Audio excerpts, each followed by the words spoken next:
Thanks for checking out this video. You could be listening to any idiot on the internet with a mic in front of them, but you chose to listen to us, and we appreciate that.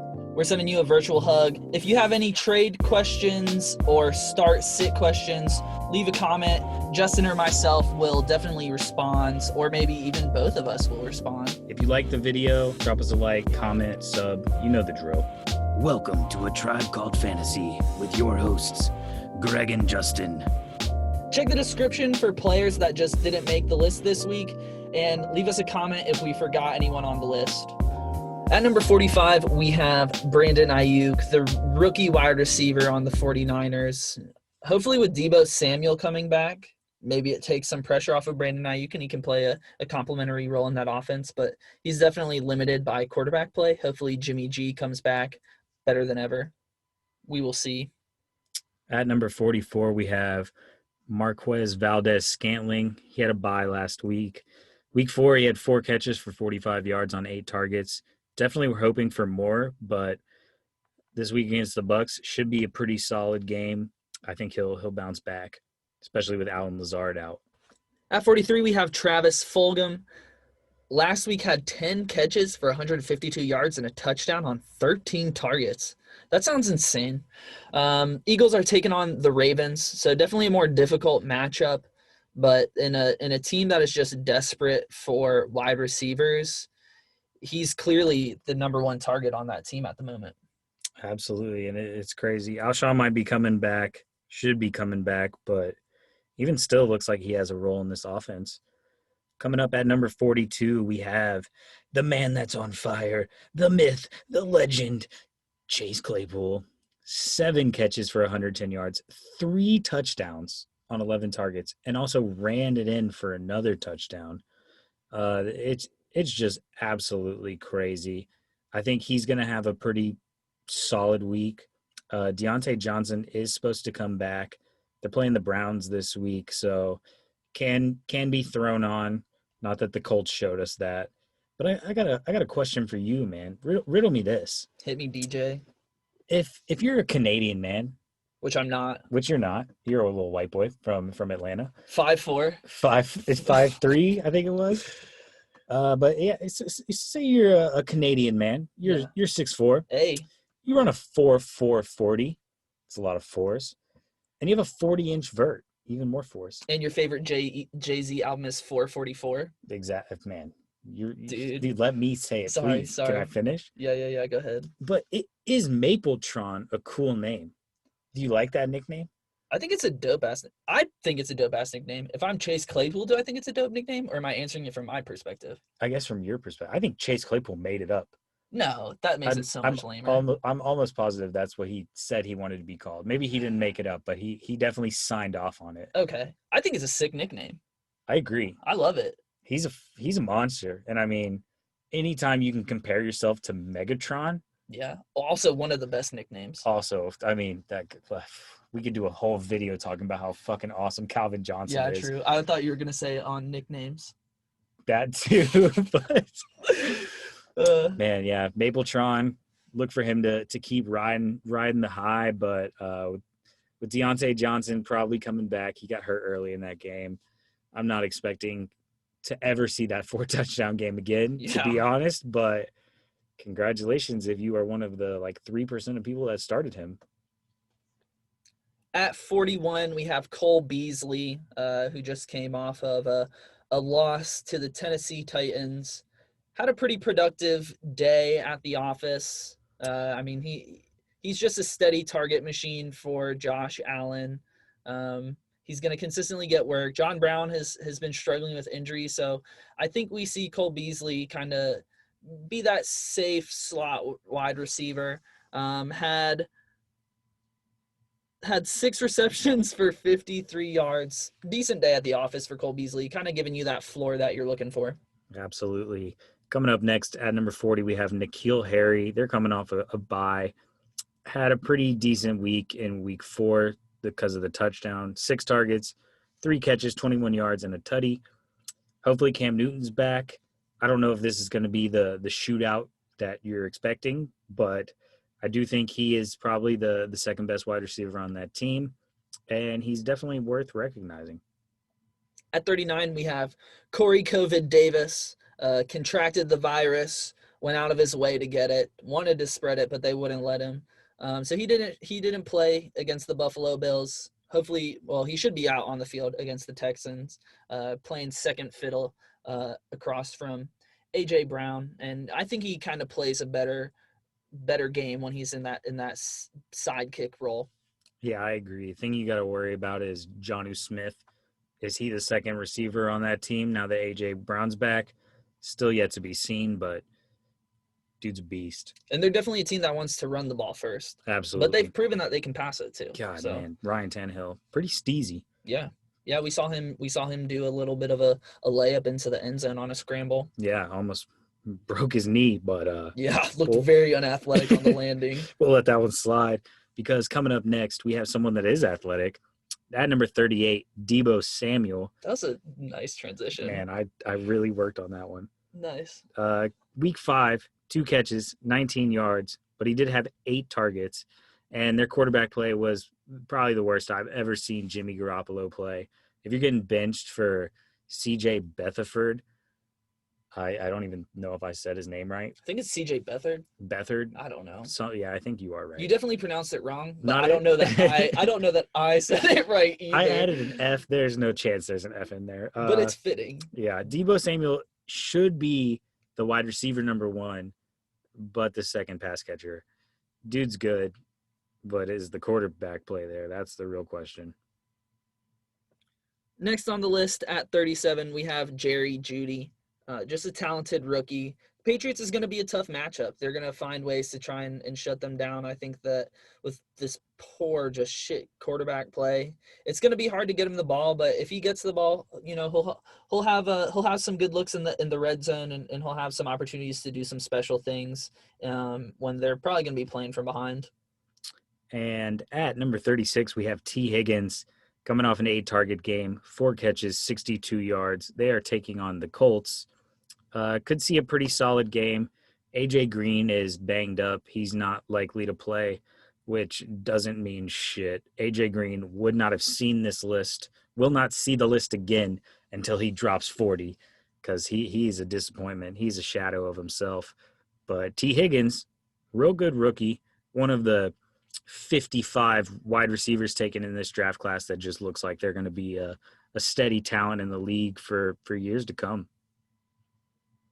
At 35, we begrudgingly have T.Y. Hilton. Had 6 catches for 69 yards. Nice. On 10 targets. They're taking on the Bengals. Phillip Rivers just can't throw the football. I won't be surprised if at a certain point we see Jacoby Brissett step in, which will just exponentially increase T.Y. Hilton's value, I would think. Absolutely. But, we can't speculate. Phillip Rivers is now the quarterback. T.Y. Hilton, it's promising that he had a decent game in week 5 with 10 targets, and he has a favorable matchup against the Bengals, but you're definitely hesitant to be playing him at this point.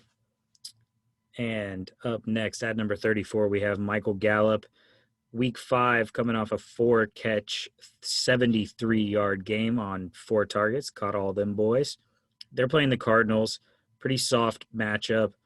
I do think because Andy Dalton's there and Dak Prescott just absolutely destroyed his ankle and then tried to slam it back in. Probably put him out an extra week if I had to guess. But I think they're going to look to run first. But Michael Gallup's really talented. So I just don't know how you can't throw him in the flex or at least consider him. But definitely look for reel the reins back a little bit. Andy Dalton's still good, but I think they will try and run the ball first. At 33, we have Tim Patrick. Kind of seems like he might be the lesser pick out of him and Jerry Jeudy. Like maybe not the sexy name, but definitely getting the volume and doing the work. Week 4 before the bye week had 6 receptions for 113 yards and a touchdown. There might be a slight recency bias on Tim Patrick, but we like the targets he's getting. We like what he's doing with the ball in his hands. Has a tough matchup against the Patriots. But he's a talented player that should see some volume. Yeah, I think you're just relying on Jerry Jeudy to bust you off a big one, but I think Tim Patrick is more of that steady wide receiver role. He's going to run a 14-yard post, going to hit him on the money. He's going to get tackled right away. But I think that the Rippin, Drew Lock, whoever is in there, I do believe it's still Rippin. I think he'll look Tim Patrick's way a little more just because he's just a safety blanket. And at number 32, we have Diontae Johnson, who, dear Lord, this guy keeps getting something every game. He either goes crazy or he screws you over in your lineup. He is looking like he's going to play. They're taking on the Browns. I could see him having a really amazing day, or he could just put up another dud, might even get hurt again. But he's too good of a player to not consider week in and week out. At 31, we have Darius Slayton, probably the definition of boom or bust. And when he booms, he booms. Last week had 8 catches for 129 yards on 11 targets. He's getting a lot of targets. He had 5 targets week 1, 8 targets, 7 targets, and 7 targets in week 4. They're taking on the Washington football team. So I think this is gonna be a dumpster game. But in the dumpster, sometimes you can find some golds. I don't know. Never once found gold in the dumpster. I don't know. You're not looking in the same dumpsters as me. Hey, man, I've looked through a lot of dumpsters in my days. Every once in a while, you'll find a nice snack, and maybe Darius Slayton is that snack you're looking for. We'll see. I don't know. Boom or bust. You're definitely playing him with a Hail Mary. Yeah, I definitely like Darius Slayton a little more than you do. I think Devontae Freeman's emergence helps him tremendously. Their time of possession increased tenfold to what it was when they were just getting Devontae Freeman in the role. So I think they'll have more opportunity to get plays. The offense will move a little bit better. Maybe you can see another touchdown. But at number 30, we have DJ Moore coming off a 4-catch, 93-yard game with 5 targets. They're taking on the Bears, so a pretty tough matchup, but DJ Moore is still a solid player. Robby Anderson has 100% overshadowed him as that wide receiver 1 that everybody thought they were going to get when they drafted him. But like I said, still very talented. Teddy Bridgewater looks better every week. That offense is surprisingly good. And the defense is so bad that they kind of have to throw themselves into every game. At 29, we have Jarvis Landry, who is probably making you scratch your head a lot if you're a Jarvis Landry owner. Last week had 4 catches for 88 yards on 9 targets. He's taking on the Steelers, which is a tough matchup. I think it's going to be especially difficult for Baker Mayfield to have the time to hit his wide receivers. And OBJ is clearly the more talented wide receiver, even though Jarvis Landry is a very talented wide receiver himself. And any given week, either one of them could be a wide receiver 1. But he's just been really inconsistent this year, and you're definitely nervous to start him. At 28, we have Laviska Shenault Jr. coming off a very nice week 5, 7 catches for 79 yards on 8 targets. They're playing the Lions this week. This is going to be a good game for Laviska, especially if DJ Chark is out. DJ Chark was getting shadowed by Bradley Roby the whole game, so Garner had to throw other places, and Laviska's the dude. He's a really good rookie. They use him in all types of packages. They put him in the backfield. He's just a hard-nosed football player. He'll run his face through a middle linebacker if he has to. They love to do little screen plays, dump-offs, but he can also take the top off of defense, so feeling pretty good about Laviska. At 27, we have another rookie, Justin Jefferson. Last week did not show up like you would have wanted to if you had just scooped Justin Jefferson off the waivers. Only had 3 catches for 23 yards on 5 targets. Adam Thielen had a monster game, which kind of put Justin Jefferson on the back burner. They're taking on the Falcons, though, so it should be a good bounce-back week for Justin Jefferson. Coming up next at 26, we have CeeDee Lamb. Really had a great game. 8 catches, 124 yards on 11 targets. They're taking on the Cardinals. I do believe he is the wide receiver 2 that you want on this team. Michael Gallup might be playing a little bit more snaps, but this guy, he's crafty. He gets open, and look for some big plays. It should be noted, too, that most of his production in that game came with Dak Prescott at quarterback. With Andy Dalton, it definitely is a question mark, but like you were saying, he's just too talented of a wide receiver. So if you can get open, your quarterback's going to find you, and Andy Dalton's a competent quarterback. Next on the list at 25, we have Hollywood Brown, who finally had a game that you felt good about. 6 catches for 77 yards and a touchdown on 10 targets. They're taking on the Eagles, so he has a tough matchup with Darius Slay, but hopefully his speed will just, give him some value this week. At number 24, we have Will Fuller coming off another solid game, 4 catches for 58 yards and a touchdown on 8 targets. They are taking on the Titans this week, which offense looks to be rolling. So I could see the Houston Texans having to throw themselves back into this game. Surprisingly, Will Fuller has successfully fought off the Boomer Bust title. He is a consistent target on that team. Could have had another catch, but Deshaun Watson was not looking as accurate as he could have been. 2 balls thrown to Will Fuller equals 2 interceptions. But Will Fuller, pleasantly surprised. Just hope he can stay healthy. At 23, we have Tyler Boyd, who really looks like the number one wide receiver, Joe Burrow's number one wide receiver on the Bengals. Had a rough day at the office last week against the Ravens. Joe Burrow just was getting eaten alive out there, but he's getting consistent targets. Joe Burrow is when he's on, he's on. He does have a tough matchup against the Colts, but with the amount of targets he gets, hopefully he'll be able to pull out a feasible game this week. At number 22, we have Alshon Jeffrey coming up against the Ravens. This was definitely a contentious argument me and Greg had about where to place Alshon Jeffrey. I'm a little higher than Greg is. I think that the Eagles need someone. They're out here starting XFL players, basically. If Travis Fulgham can get 13 targets, I'm thinking Alshon Jeffrey's going to get about the same. They're going to really look his way, especially against a tough Ravens matchup. You just hope that Carson Wentz isn't turning the ball over left and right. But I think you can expect Alshon Jeffrey to look good, probably get hurt. But, yeah, he should play. He missed this week because of illness, not because of the injury. He's been practicing. Hopefully this is the week he gets back. If not, it'll definitely be next week. At 21, we have Brandin Cooks. Week 5 had 8 catches for 161 yards and a touchdown on 12 targets. It looks like Brandin Cooks finally is showing up to play, which could be a product. It was probably a product of Bill O'Brien's offense. You're a Brandin Cooks owner. Do you trust this performance moving forward, or are you a bit skeptical? I do trust this performance strictly because, obviously, as an owner, I'm looking into him a little bit more than the rest of these players. But Deshaun Watson said after the Week 4 game that they game scripted strictly to take Brandin Cooks out of the game, and they successfully did that 100%. And then he said, we were really looking to get Cooksy involved in the offense more in Week 5, which they definitely did.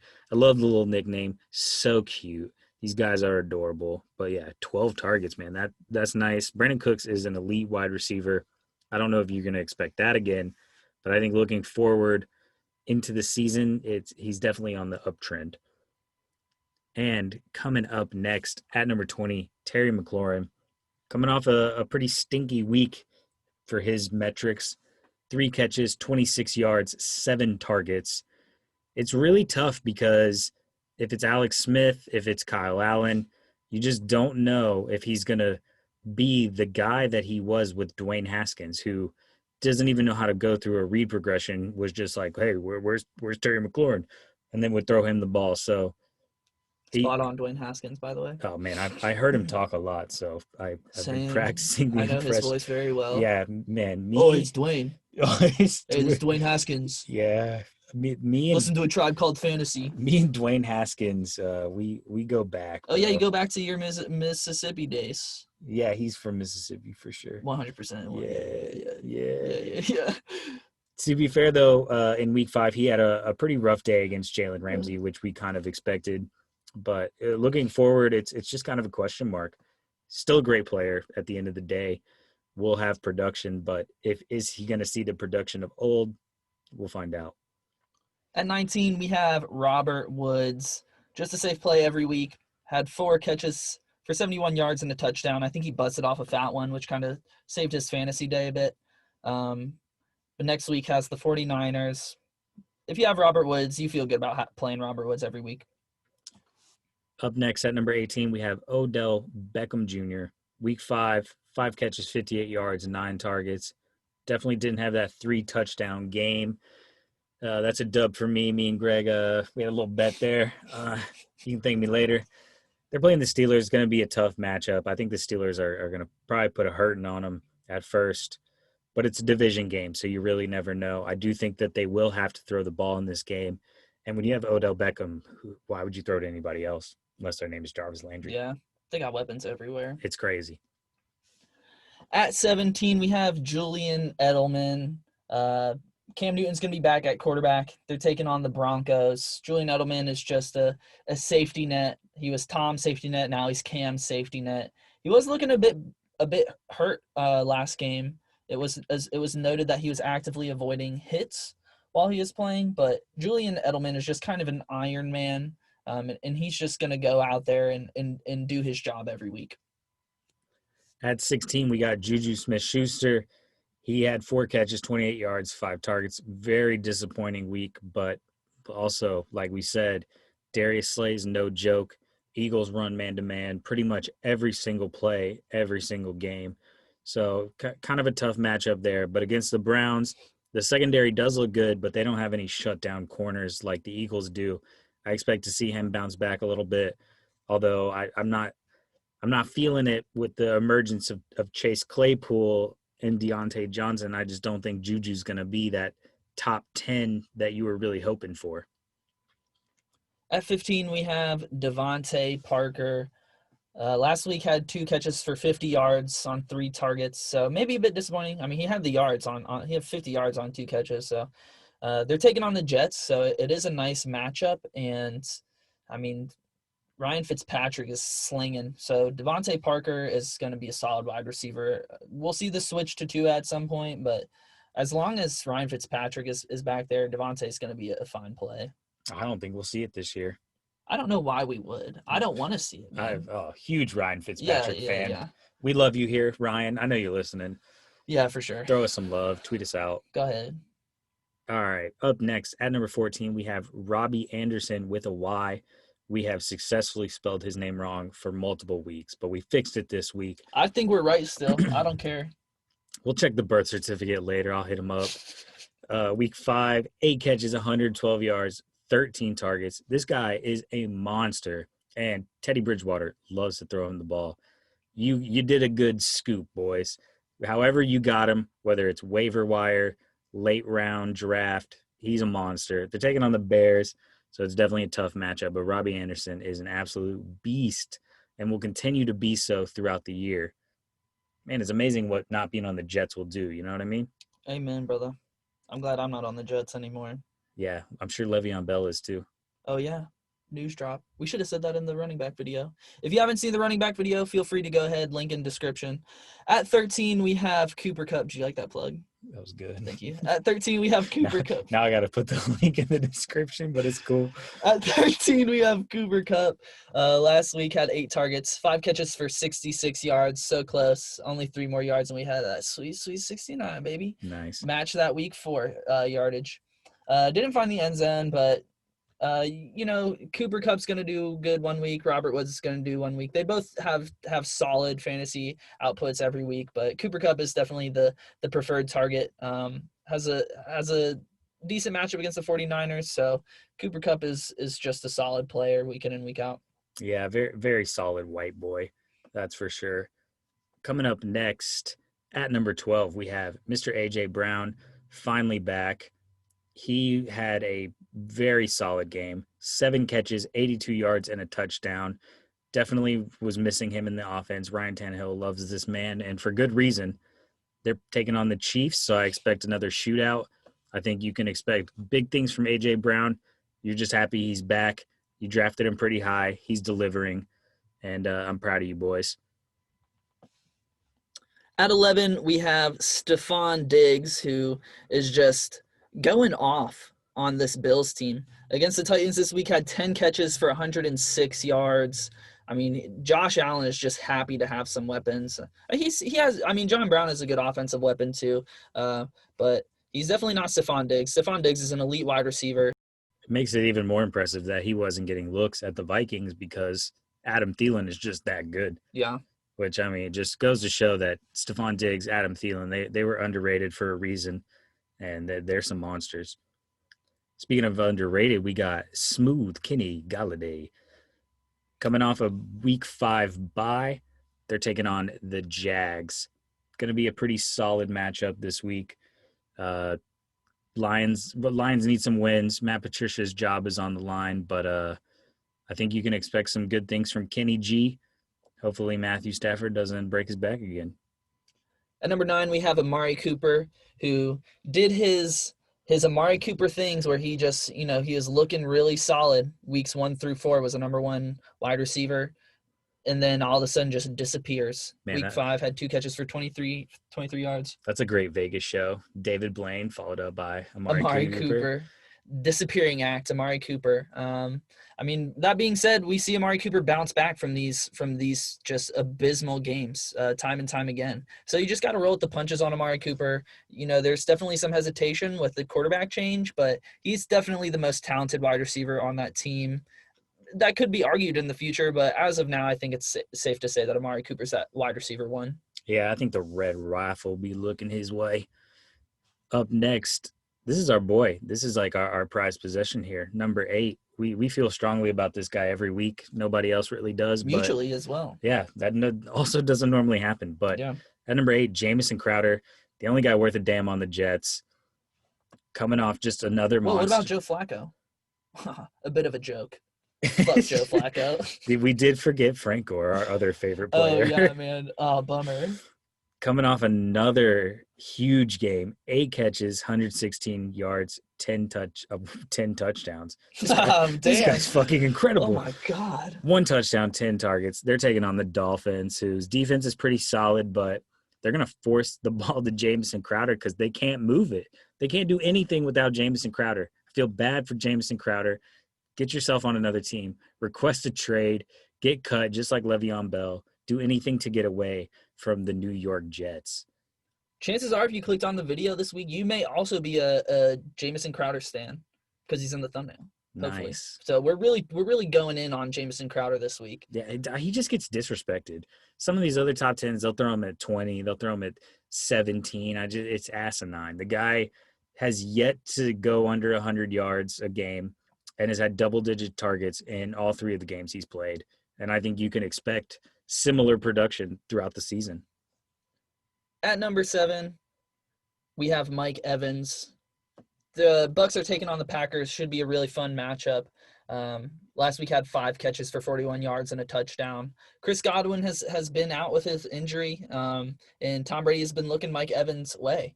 But it should be noted that he was hobbling last game a bit. Yeah. So it's something to keep an eye on. I think Mike Evans has played through injuries before, but he's a tough man. It does seem like he's dealing with injuries year in and year out, but 100%. He's just a monster.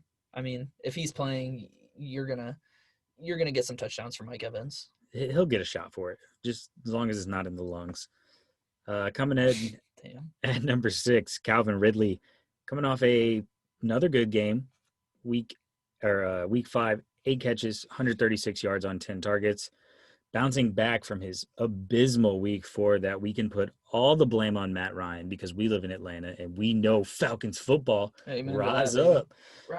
They're trash, but they can throw the ball. I think they'll be in a shootout. I think Calvin Ridley will see some love. Julio's looking banged up. I don't think he's supposed to play.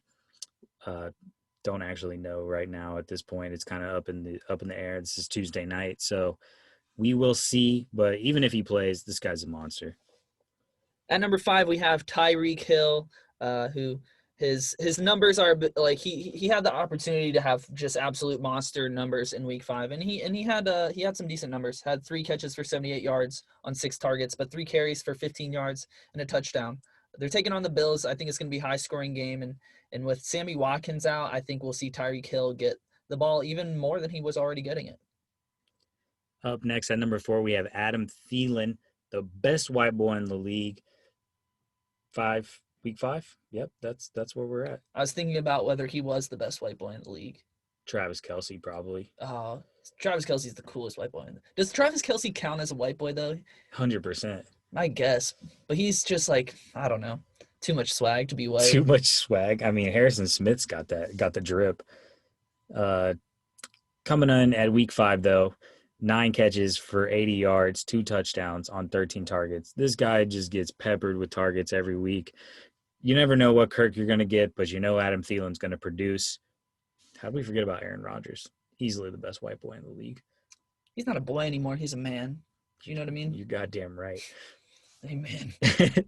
Vikings taking on the Falcons. Expect good things from Adam Thielen once again. At number 3, we have Allen Robinson, probably another bit disrespected player, maybe starting to get his respect because, I mean, he's just a fucking monster week in and week out. When Mitch Trubisky's your quarterback, it's kind of hard to respect anybody. That's so true. But, damn, he was getting the job done even with Mitch Trubisky. Last week had 16 targets, for fuck's sake. Is that a lot? That seems like a lot. I don't know, man. I don't know either. I've been playing a lot of fantasy football, and I don't know any other wide receiver that's gotten 16 targets. I mean, can you? I don't know. I think George Kittle had 15 last week. Is that facts? Yeah, 16, 15, something like that. It doesn't happen very often. No, it doesn't. We digress. Allen Robinson is a beast. They're taking on the Panthers. It's a great matchup. Nick Foles, when he gets cooking, he'll start cooking. But, you know, Nick Foles, he's a dicey quarterback. But when he's good, he's good. Allen Robinson is a phenomenal wide receiver, and you're loving every minute of it at the moment. At number 2, we got Davante Adams, supposed to play last week. Or, excuse me, was that week 4 that he was supposed to play? He was supposed to play week 4 against the Falcons. And then removed his tweet talking about other people know his body better, but that's okay because week 5 they had the bye. They didn't even need him against the Falcons, so he's just resting up. But they're taking on the Bucks. I think Aaron Rodgers is going to continue his MVP performance, and with Davante Adams back, 17 baby, I think he'll pop off. Love a Tom Brady versus Aaron Rodgers matchup. They're my favorite games. Man, I don't. You don't like it? I don't like Tom Brady, so I could care less what he does. It's just two goats going at it. I love it. At number 1, yet to be moved from the top of the list is DeAndre Hopkins. We're waiting for someone to take his spot, and no one's doing it. DeAndre Hopkins, best wide receiver in the league. Thanks for checking out this video. If you have any issue with where we put any of these players or who we put on this list, go ahead and let us know in the comments. We can handle the heat, and we will not get out of the kitchen. Bully us if you'd like. We're ready. We can handle it. We're tough boys, but we are so desperate for approval. Hence the YouTube channel.